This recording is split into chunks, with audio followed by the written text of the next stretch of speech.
Jeudi, heure sainte. En cette heure de prière, Jésus me permit d'entrer dans le cénacle et j'assistais à ce qui s'y passait. Je fus très émue quand, avant la consécration, Jésus leva les yeux au ciel et entra en une mystérieuse conversation avec son Père. Ce n'est que dans l'éternité que nous comprendrons ce moment-là.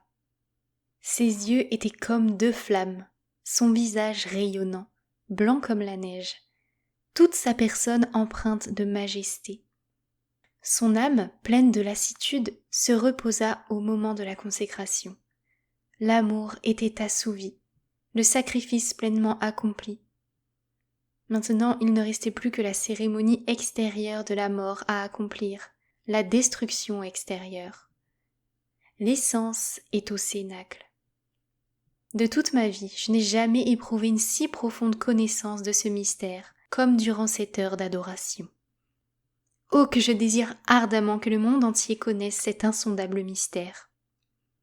L'heure finie, j'allai dans ma cellule, et soudain, j'ai compris combien Dieu était offensé par une personne proche de mon cœur. À cette vue, la douleur me transperça l'âme, et je me jetai dans la poussière devant le Seigneur, et j'implorai sa miséricorde. 2 heures durant, par mes larmes, ma prière et la flagellation, je m'opposai au péché, et je reconnus que la miséricorde divine s'était emparée de cette âme. Oh, que coûte un seul péché! Septembre. 1er vendredi. Le soir, je vis la Sainte Vierge, le cœur apparent, transpercé par un glaive. Elle pleurait à chaudes larmes et nous protégeait de la terrible punition divine. Dieu veut nous punir, mais il ne le peut pas, car sa mère nous protège. Une frayeur terrible s'empara de mon âme. Je priais pour la Pologne, ma chère Pologne, qui est si peu reconnaissante à la Vierge Marie. Sans elle, nos efforts ne serviraient pas à grand-chose. Je multipliais mes efforts en prière et en sacrifice pour ma chère patrie. Mais qu'est-ce qu'une goutte d'eau face à la vague du mal? Comment une goutte d'eau peut-elle arrêter une vague? Mais si, une goutte n'est rien en elle-même. Mais avec vous, Jésus, je m'opposerai hardiment à toute la vague du mal et même à l'enfer entier. Votre puissance peut tout. À un certain moment, passant par le corridor conduisant à la cuisine, j'entendis dans l'âme ces paroles. Dis constamment ce chapelet que je t'ai enseigné. Celui qui le dira sera l'objet d'une grande miséricorde à l'heure de sa mort, fût-il le pécheur le plus endurci. S'il dit une seule fois ce chapelet, il recevra la grâce de mon infinie miséricorde. Je désire que le monde entier connaisse ma miséricorde. Je veux répandre mes grâces sur les âmes qui ont confiance en ma miséricorde. Jésus, vie et vérité, mon Maître, dirigez chaque pas de ma vie pour que j'agisse selon votre sainte volonté. À un certain moment, j'ai vu le siège de l'agneau de Dieu et devant son trône 3 saints. Stanislas Kostka, André Bobola et le prince Casimir, qui intercédaient pour la Pologne. Je vis aussi un grand livre placé devant le siège, et on me le donna pour que je le lise. Ce livre était écrit de sang. Cependant, je ne pouvais rien lire, sauf le nom de Jésus. Tout à coup, j'entendis une voix qui me dit « Ton heure n'est pas encore venue. » On me prit le livre, et j'entendis ces mots. « Tu vas témoigner de mon infinie miséricorde. » Dans ce livre sont inscrites les âmes qui ont adoré ma miséricorde.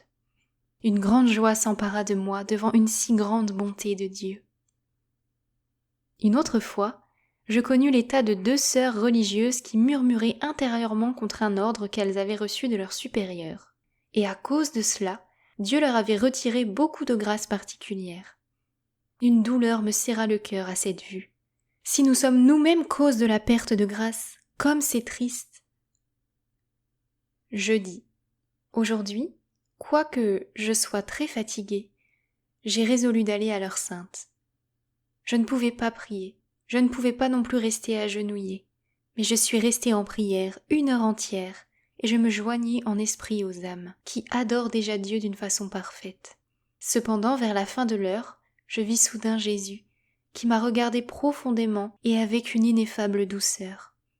Il m'a dit « Ta prière m'est extrêmement agréable ». Et à ces mots, une étrange force et une joie spirituelle entrèrent dans mon âme. La présence de Dieu me pénétra. Aucune plume n'a exprimé ni n'exprimera jamais ce qui se passe dans l'âme qui se rencontre face à face avec le Seigneur. Ô Jésus, je comprends que votre miséricorde est inconcevable. Je vous en prie, rendez mon cœur assez grand pour pouvoir embrasser les nécessités de toutes les âmes qui vivent sur le globe terrestre. Ô Jésus, mon amour s'étend au-delà du monde jusqu'aux âmes qui souffrent dans le purgatoire, et envers elles je veux pratiquer la miséricorde à l'aide de prières indulgenciées. La miséricorde divine est aussi insondable et inépuisable que Dieu est insondable. Quoique j'emploie les mots les plus forts pour exprimer cette miséricorde de Dieu, cela n'est rien à côté de la réalité telle qu'elle est. Ô Jésus, rendez mon cœur sensible à toutes les souffrances du corps et de l'âme de mon prochain. Ô mon Jésus, je sais que vous agissez avec nous de la même manière que nous agissons avec le prochain. Mon Jésus, rendez mon cœur semblable à votre cœur miséricordieux. Jésus, aidez-moi à passer ma vie à faire du bien à chacun. 14 septembre 1936. Notre archevêque de Villeneuve est venu chez nous, et quoiqu'il soit resté si peu de temps, j'ai pu lui parler de l'œuvre de miséricorde. Il a montré beaucoup de bienveillance pour cette cause de la miséricorde. Ma sœur, soyez tout à fait tranquille. Si c'est le dessein de la providence divine, cela sera. En attendant, priez pour que nous ayons un signe extérieur plus visible, que le Seigneur Jésus le fasse connaître plus nettement. Je vous prie d'attendre encore un peu. Le Seigneur Jésus arrangera les circonstances et tout ira bien. 19 septembre 1936. Quand nous sommes sortis de chez le médecin et que nous sommes entrés un instant dans la petite chapelle de ce sanatorium, j'entendis ces paroles intérieures. Mon enfant, encore quelques gouttes dans le calice. La joie inonda mon âme. Voici le premier appel de mon époux et maître. Mon cœur s'attendrit et il y eut un moment où mon âme plongea toute dans l'océan de la miséricorde divine. J'ai ressenti que ma mission commençait en plénitude. La mort ne détruit rien de ce qui est bon. Je prie surtout pour les âmes qui ressentent des souffrances intérieures. À un certain moment, je reçus une lumière au sujet de 2 sœurs. J'ai compris qu'on ne peut pas agir avec tout le monde de la même façon. C'est étrange comme il y a des personnes qui savent entrer en amitié, et sous prétexte d'aide, en tant qu'amies, elles vous font parler. Et par la suite, elles emploieront vos propres paroles pour vous causer du désagrément. Mon Jésus, que la faiblesse humaine est étrange. Votre amour, Jésus, donne à l'âme cette grande prudence dans ses rapports avec les autres. 24 septembre 1936. La Mère supérieure m'a recommandé de ne méditer qu'un seul mystère du rosaire à la place de tous les autres exercices et d'aller tout de suite me coucher. Quand je me suis couchée, je m'endormis tout de suite car j'étais très fatiguée. Cependant, après un instant, la souffrance me réveilla. C'était une si grande souffrance qu'elle ne permettait pas de faire le moindre mouvement, ni même d'avaler ma salive. Cela dura 3 heures environ. Je pensais éveiller la sœur novice avec laquelle j'habite, mais je réfléchis qu'elle ne m'apporterait aucune aide. Il valait donc mieux qu'elle dorme, c'était dommage de l'éveiller. Je me suis complètement abandonnée à la volonté de Dieu, et je pensais que déjà venait pour moi le jour de la mort, ce jour que je désire. J'avais la possibilité de m'unir à Jésus souffrant sur la croix. À part cela, je ne pouvais prier. Quand la souffrance s'éloigna, je me suis mise à transpirer. Cependant, je ne pouvais faire aucun mouvement comme auparavant. Le matin, je me sentis très fatiguée, mais je ne souffrais plus physiquement. Cependant, je ne pus me lever pour la messe. Je pensais que, si après de telles souffrances la mort ne venait pas, combien les souffrances mortelles devaient être grandes. Jésus, vous savez que j'aime la souffrance et que je désire boire le calice des souffrances jusqu'à la dernière goutte, et cependant ma nature éprouve un léger frisson et une certaine peur. Mais tout de suite, ma confiance dans l'infinie miséricorde divine se réveilla dans toute sa force, et tout dut céder devant elle, comme l'ombre de la nuit devant les rayons du soleil. Ô Jésus, que votre bonté est grande, cette infinie bonté que je connais bien, qui me permet de regarder hardiment en face la mort elle-même. Je sais que rien ne m'arrivera sans la permission de Dieu. Je désire louer votre infinie miséricorde durant ma vie, à l'heure de ma mort, à la résurrection et dans l'éternité. Mon Jésus, ma force, ma paix et mon repos, mon âme baigne chaque jour dans les rayons de votre miséricorde. Je ne connais pas le moment dans ma vie dans lequel je n'ai pas éprouvé votre miséricorde. Ô Dieu, je ne compte sur rien dans toute ma vie, seulement sur votre infinie miséricorde, Seigneur. Elle dirige ma vie, mon âme est pleine de la miséricorde de Dieu. Ô comme Jésus est blessé par l'ingratitude de l'âme choisie, son indicible miséricorde en subit le martyre. Dieu nous aime de tout son être infini, et voici qu'une misérable poussière dédaigne son amour. Mon cœur se fend de douleur quand j'en arrive à penser à cette ingratitude. À un certain moment, j'entendis ces paroles. Ma fille, parle au monde entier de mon inconcevable miséricorde. Je désire que la sainte miséricorde soit le recours et le refuge pour toutes les âmes, et surtout pour les pauvres pécheurs. En ce jour, les écluses de ma miséricorde sont ouvertes. Je déverse tout un océan de grâce sur les âmes qui s'approcheront de la source de ma miséricorde. Toute âme qui s'approchera de la confession et de la sainte communion recevra le pardon complet de ses fautes et la remise de leur punition. En ce jour sont ouvertes toutes les sources divines par lesquelles s'écoule la grâce. Qu'aucune âme n'ait peur de s'approcher de moi, même si ses péchés sont comme l'écarlate. Ma miséricorde est si grande que pendant toute l'éternité, aucun esprit, ni humain ni angélique, ne saurait approfondir tout ce qui est sorti des profondeurs de ma miséricorde. Chaque âme en relation avec moi méditera mon amour et ma miséricorde durant toute l'éternité. La fête de la miséricorde est issue de mes entrailles. Je désire qu'elle soit fêtée solennellement, le premier dimanche après Pâques. Le genre humain ne trouvera pas la paix tant qu'il ne se tournera pas vers la source de ma miséricorde. Une fois, j'étais très fatiguée et souffrante. J'ai été le dire à la Mère supérieure et je reçus la réponse que je devais me familiariser avec la souffrance. J'ai écouté tout ce que la Mère me disait et après un instant je suis sortie. Notre Mère supérieure a tant d'amour du prochain, surtout envers les sœurs qui sont malades, que tous le savent.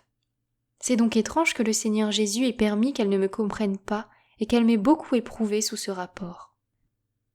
Ce jour-là, quand je me sentis si mal et que je suis allée au travail, à tout moment je me sentais mal et la chaleur était si grande que même sans travailler, on se sentait mal à l'aise. Que dire quand on travaille que l'on est souffrant?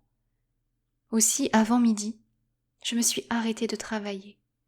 J'ai regardé le ciel avec une grande confiance et j'ai dit au Seigneur, « Jésus, couvrez le soleil, car je ne peux supporter plus longtemps cette chaleur. » Chose étrange, à ce moment un petit nuage blanc couvrit le soleil, et dès lors, il n'y eut plus de grande chaleur. Après un moment, je me fis des reproches de ne pouvoir supporter la chaleur et d'avoir demandé un répit, mais Jésus lui-même me tranquillisa. 13 août 1936. Ce soir, je suis pénétrée de la présence de Dieu.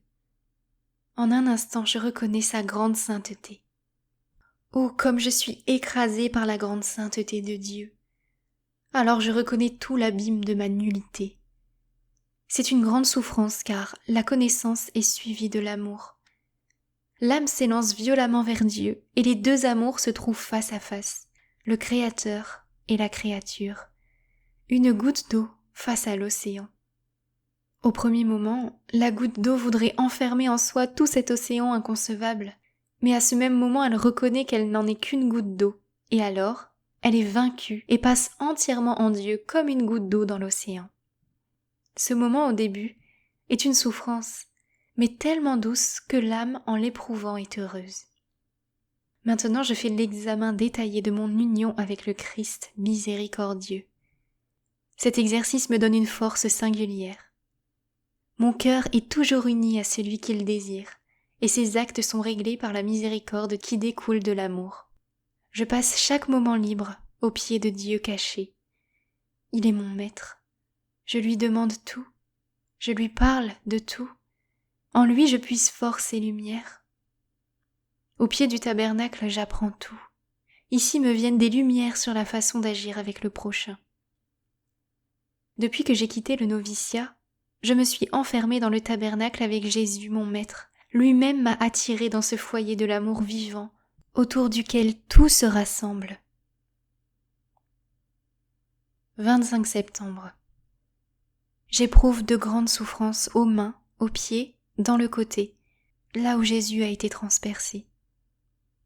J'éprouve ces souffrances surtout quand je rencontre une âme qui n'est pas en état de grâce. Alors je prie ardemment pour que la miséricorde de Dieu s'empare de cette âme. 29 septembre. Fête de Saint Michel Archange. Je vis ce chef près de moi qui me dit ces paroles. Le Seigneur m'a recommandé d'avoir particulièrement soin de toi.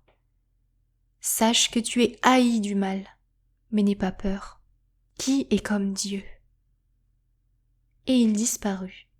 Cependant je sens sa présence et son aide. 2 octobre 1936. Premier vendredi du mois. Après la Sainte Communion, soudain, je vis le Seigneur Jésus qui me dit ces paroles. Maintenant, je sais que tu ne m'aimes ni pour la grâce, ni pour les dons, mais ma volonté t'est plus précieuse que la vie. C'est pourquoi je m'unis à toi plus étroitement qu'avec aucune autre créature. À ce moment, Jésus disparut. Mon âme fut inondée de la présence de Dieu. Je sais que je suis sous le regard de ce puissant souverain. Je me plongeai toute dans la joie qui vient de Dieu. Toute la journée, je vécus abîmée en Dieu, sans aucune interruption. Le soir, je suis entrée pour ainsi dire dans une étrange agonie. Mon amour désire égaler l'amour de ce puissant souverain. Il est si violemment attiré vers lui que sans une grâce spéciale de Dieu, il est impossible de supporter cette quantité de grâce. Mais je vois clairement que Jésus lui-même me soutient, me fortifie et me rend capable de me maintenir en sa présence. L'âme est particulièrement active en tout cela. 3 octobre 1936. Aujourd'hui, durant le rosaire, je vis soudain un ciboire devant le Saint-Sacrement. Le ciboire était découvert et plein d'hosties. Du ciboire sortit une voix. Ces hosties ont été consommées par des âmes converties par ta prière et tes souffrances. Ici, je sentis la présence de Dieu à la façon d'un enfant. Je me sentais étrangement enfant. Un jour, je sentis que je ne serais pas en état de sortir jusqu'à 9 heures. J'ai prié sœur N de me donner un peu à manger, car je devais me coucher plus tôt. Sœur N me répondit « Ma sœur, vous n'êtes pas malade, seulement on voulait se donner du repos et on a prétexté une maladie. » Oh mon Jésus, la maladie est tellement avancée que le médecin m'a isolée des sœurs pour qu'elles ne se communiquent pas aux autres. Et malgré cela, on est jugé de cette façon. Mais c'est bien, c'est tout pour vous, mon Jésus. Je ne veux pas beaucoup écrire sur les événements extérieurs, car ce n'est pas mon intention. Je veux spécialement noter les grâces que le Seigneur m'accorde, car elles ne sont pas pour moi seulement, mais aussi pour beaucoup d'âmes. 5 octobre 1936. Aujourd'hui, j'ai reçu une lettre de l'abbé Sopocko, par laquelle j'appris qu'il avait l'intention de publier une petite image du Christ miséricordieux, et il me demandait de lui envoyer une prière qu'il voulait imprimer au verso, si l'archevêque l'y autorise. Quelle grande joie emplit mon cœur! Dieu m'a permis de voir cette œuvre de sa miséricorde. Quelle est grande cette œuvre de Dieu! Je suis seulement son instrument. Et combien je désire ardemment voir instaurer cette solennité de la miséricorde divine que Dieu exige par mon intermédiaire. Même si la volonté de Dieu est qu'elle ne soit fêtée solennellement qu'après ma mort, dès maintenant je m'en réjouis, et intérieurement avec la permission de mon confesseur, je la fête déjà. Aujourd'hui, j'ai vu le Père Andras agenouillé, plongé en prière. Et soudain Jésus se trouva à côté de lui, et étendant les 2 mains au-dessus de sa tête, il me dit « Il te mènera à bonne fin, n'aie pas peur. » 11 octobre. Ce soir, tandis que j'écrivais sur cette grande miséricorde divine et sur sa grande utilité pour les âmes, Satan fit irruption dans ma cellule avec une grande fureur. Il a saisi le paravent qu'il a commencé à casser. Au premier instant, je me suis un peu effrayée, mais tout de suite, je fis le signe de la croix, avec une petite croix, et le monstre s'est immédiatement calmé et a disparu. Aujourd'hui, je n'ai pas vu cette monstrueuse figure, mais seulement sa colère. La colère de Satan est terrible. Cependant, ce paravent n'était pas cassé, et je continuais à écrire en toute tranquillité. Je sais bien que, sans la permission de Dieu, ce misérable ne me touchera pas. Mais que ne fait-il ? Il commence à m'attaquer ouvertement, et cela avec une grande colère et une grande haine. Mais il n'ébranle pas ma paix un seul instant, et mon équilibre le met en rage. Aujourd'hui, le Seigneur m'a dit « Va chez la supérieure et dis-lui que je désire que toutes les sœurs et tous les enfants récitent ce chapelet que je t'ai enseigné. Elles doivent le dire durant 9 jours dans la chapelle, dans le but de fléchir par cette prière mon Père et de supplier la miséricorde divine pour la Pologne. » J'ai répondu au Seigneur que j'en parlerai, mais je dois auparavant en parler au Père Andras, et j'ai résolu dès que le Père arrivera de lui en parler. Quand le Père arriva, les circonstances firent que je ne pus le voir. Cependant, j'aurais dû passer outre et aller chez le Père pour arranger cette affaire. J'ai pensé que ce serait pour une autre fois, quand le Père reviendrait, mais cela n'a pas plu du tout au Seigneur. En un moment, la présence de Dieu m'a quittée, cette présence qui, d'une façon même sensible, est sans cesse en moi. Dès ce moment, elle m'a complètement quittée. Certaines ténèbres ont dominé dans mon âme, à un tel degré que je ne sais pas si j'y suis en état de grâce ou non. Par conséquent, je ne suis pas allée communier pendant 4 jours. Après quoi, j'ai vu le Père et je lui ai tout dit. Le Père m'a consolée disant que je n'avais pas perdu la grâce de Dieu, mais en même temps il m'a dit de lui être fidèle. Au moment où j'ai quitté le confessionnal, la présence de Dieu m'a de nouveau enveloppée comme auparavant. J'ai compris qu'il faut accepter la grâce de Dieu telle qu'il l'envoie, comme il le veut et sous la forme qu'il désire. Ô mon Jésus, je prends en cet instant une ferme résolution de fidélité à vos moindres grâces. Toute la nuit, je me préparais à la réception de la Sainte Communion, car je ne pouvais pas dormir à cause des souffrances physiques. Mon âme était pleine d'amour et de repentir. Après la Sainte Communion, j'entendis ces paroles. « Vois ce que tu es par toi-même, mais ne t'effraie pas. Si je te découvrais toute ta misère, tu mourrais de peur. Mais sache que, parce que tu es tellement misérable, j'ai découvert devant toi tout l'océan de ma miséricorde.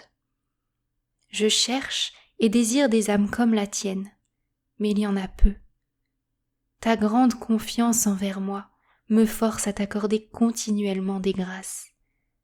Tu as de grands droits sur mon cœur, car tu as pleine confiance. Tu ne supporterais pas l'immensité de mon amour si, ici sur la terre, je te le découvrais dans toute sa plénitude. Souvent, je soulève pour toi un petit coin de voile, mais sache que c'est de ma part une grâce exceptionnelle. Mon amour et ma miséricorde ne connaissent pas de bornes.